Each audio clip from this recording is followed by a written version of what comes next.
पश्चिम बंगाल के एक फ्लैट में जैसे ही एक आदमी एंटर करता है, उस फ्लैट में घुसने के बाद उसे एक बेडरूम की तरफ ले जाया जाता है, जहां पर एक हसीन और खूबसूरत मॉडल उस व्यक्ति का इंतजार कर रही होती है। और जैसे ही वो व्यक्ति उस कमरे में घुसता है, और वैसे ही घुसने के बाद उस व्यक्ति को बेड पर लेटाया जाता है और तकिए से उसका मुंह दबाकर उसे मौत के घाट उतार दिया जाता है। और जब उसकी मौत हो जाती है तो इन लोगों का दिल यही नहीं रुकता है, बल्कि उसे अब वो सजा देने वाले थी, यकीन मानिए, जिसे आज तक आपने क्राइम स्टोरी के इतिहास में सुना ही नहीं होगा। और ये सारे लोग मिलकर उस अकेले एक व्यक्ति को उस बेडरूम से खींचकर किचन में लेकर जाते हैं। और किचन में ले जाने के बाद एक प्रोफेशनल तरीके से उस व्यक्ति की खाल को निकाला जाता है। जब उस व्यक्ति के पूरी खाल को उतार दिया जाता है तो उसके हड्डियों को अलग कर दिया जाता है और उसके मांस को अलग कर दिया जाता है। और मांस को अलग करने के बाद उसे काट काट कर अलग रखा जाता है। यकीन मानिए दोस्तों, ये बताते समय मेरा भी कलेजा हिल जाता है कि किस तरीके के निर्दयी लोग हो सकते हैं।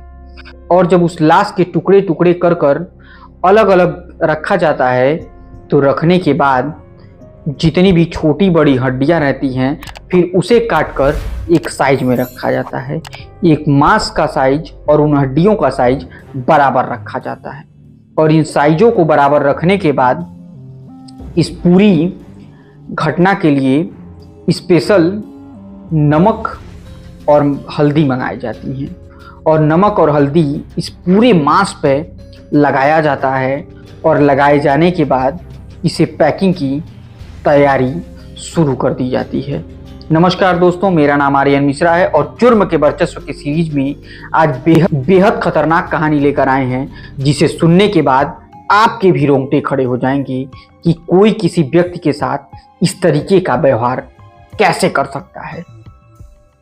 तो दोस्तों, उम्मीद करते हैं कि हमारी वीडियो आपको बहुत पसंद आएगी। पसंद आई तो वीडियो को लाइक, चैनल को सब्सक्राइब और वीडियो को शेयर करना बिल्कुल मत भूलिएगा।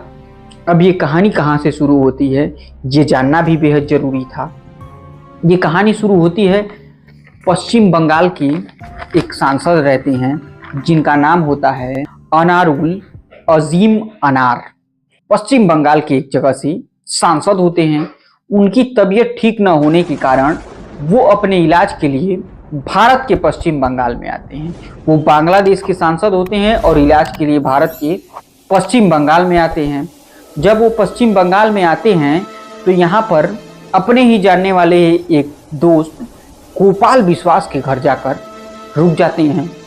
और वहाँ रुकने के बाद वो अपने जो उनका निजी तौर पर डॉक्टर रहते हैं, जिनके यहाँ वो अपना इलाज कराते हैं, उनके केबिन पर जाने की बात कहते हैं। और वो भारत में 12 मई को आते हैं। 13 मई की दोपहर में वो डॉक्टर को इलाज कराने के लिए निकल जाते हैं।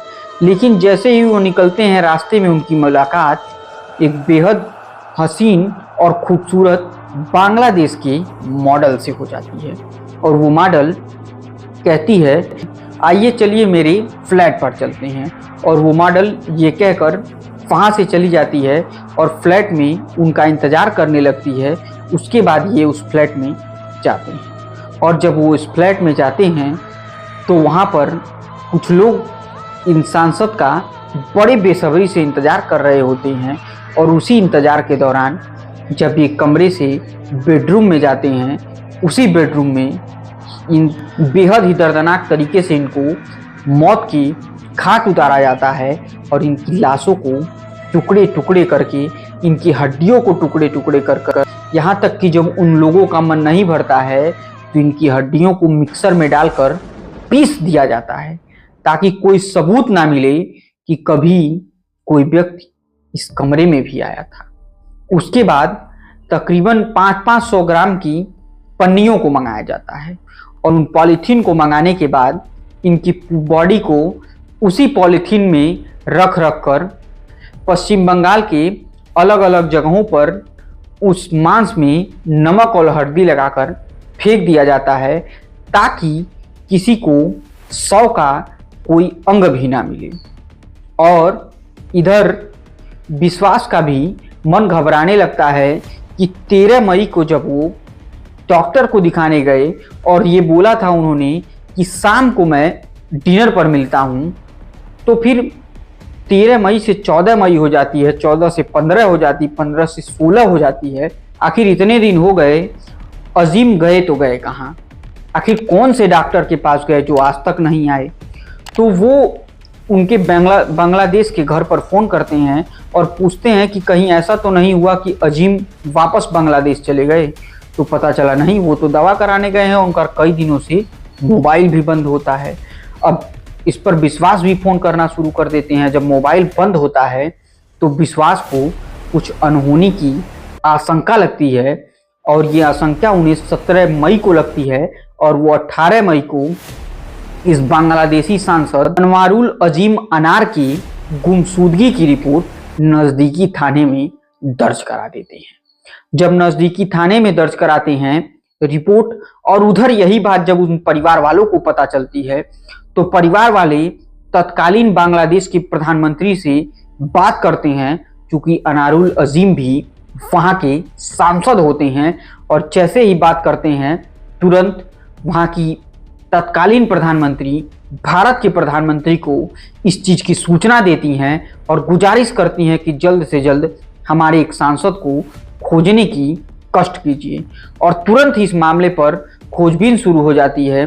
गृह मंत्रालय से एडवाइजरी जारी होती है पश्चिम बंगाल के लिए कि इसे जल्द से जल्द खोज कर इन सांसद को सुरक्षित घर वापसी कर दिया जाए। लेकिन कौन जानता था कि जिस सांसद को पुलिस ढूंढकर घर वापस करना चाहती है, उन सांसद के तो आज तक में इतने टुकड़े हो गए हैं कि वो पश्चिम बंगाल की पुलिस के नज़रों के सामने भी अगर वो टुकड़े पड़ेंगे तो वो खुद पुलिस भी नहीं समझ पाएगी कि ये किसके टुकड़े हैं, ये आदमी के हैं या किसी बकरे के हैं या किसी जानवर के हैं, कौन जानता है।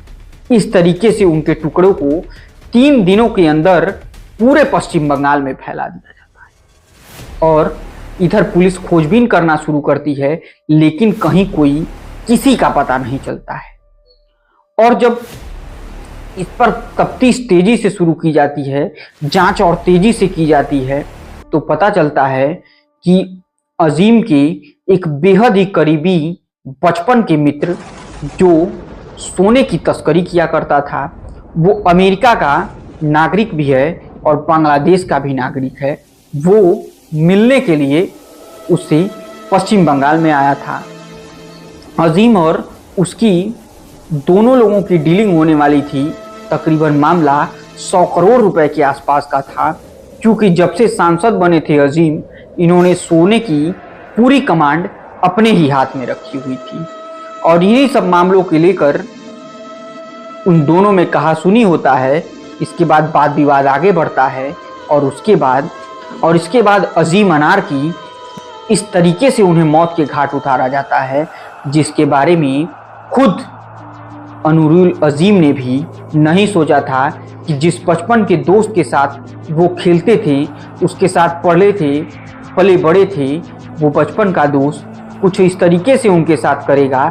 इसके बारे में उन्होंने दूर दूर तक नहीं सोचा था। और धीरे धीरे जब ये पूरा मामला पुलिस में आता है, जांच पड़ताल शुरू की जाती है और मुंबई से एक व्यक्ति को गिरफ्तार किया जाता है जिसका नाम होता है जिहाद।